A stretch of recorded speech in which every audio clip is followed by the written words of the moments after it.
হয় ২ নং পূব বংশৰ আঞ্চলিক ছাত্ৰ সন্থাৰ উদ্যোগত বিগত ৭টা বছৰৰ দৰে এইবেলিও আমাৰ বিহু কৰ্মশালাখন আয়োজন কৰিছোঁ। ৰাইজক যথেষ্টখিনি আমি সঁহাৰি পাইছোঁ, তাৰ বাবে আমি সমূহ বংশৰবাসী ৰাইজক ধন্যবাদ জ্ঞাপন কৰিছোঁ।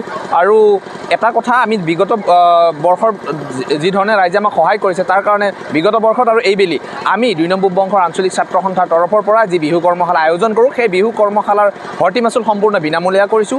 আৰু তাৰ ফলত আমাৰ মাজত যথেষ্টখিনি ছাত্ৰ ছাত্ৰীৰ সমাগম পাইছোঁ আৰু ৰাইজক যথেষ্টখিনি সঁহাৰি পাইছোঁ। এয়া ছাত্ৰ সন্থাৰ এক সাংস্কৃতিক আন্দোলন।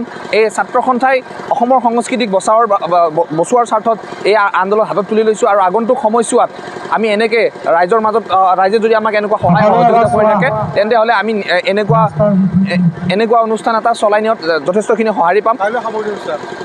হয়, অহাকালি সামৰণি অনুষ্ঠানত আমাৰ মাজত কণ্ঠশিল্পী হিচাপে উপস্থিত থাকিব অৰুন্ধতী ভানুপ্ৰিয়া। লগতে আমি বাৰেবৰণীয়া নৃত্যৰ জংকাৰ নৃত্যগোষ্ঠীক আমন্ত্ৰণ কৰি আনিছোঁ আৰু সুদূৰ লখিমপুৰৰ পৰা ৰংমন বিহু হুঁচৰি দলকো আমি আমন্ত্ৰণ কৰি আনিছোঁ। গতিকে সমূহ ৰাইজৰ উপস্থিতি তথা সহায় সহযোগিতা কামনা কৰিছোঁ। ২ নং পূব বংশৰ আঞ্চলিক ছাত্ৰ সন্থাৰ তৰফৰ পৰা সমূহ বংশবাসী ৰাইজক তেওঁলোকে যে কৰ্মশালাখিনি অনুষ্ঠিত কৰাত আমাক সহায় সহযোগিতা আগবঢ়াইছে। আমি বিহু কৰ্মশালাখিনি এইকাৰণে অনুষ্ঠিত কৰোঁ যে অসমৰ ছাত্ৰ ছাত্ৰীসকলে, বংশ অঞ্চলৰ ছাত্ৰ ছাত্ৰীসকলে বিহুৰ সম্যক জ্ঞান লাভ কৰক। আমাৰ এই আখৰাস্থলীত প্ৰায় ৩০০ৰো অধিক ছাত্ৰ ছাত্ৰী অংশগ্ৰহণ কৰিছে। তাৰো এই বংশ অঞ্চলৰ সমূহ তথা অভিভাৱিকাসকলক ধন্যবাদ জ্ঞাপন কৰিছোঁ।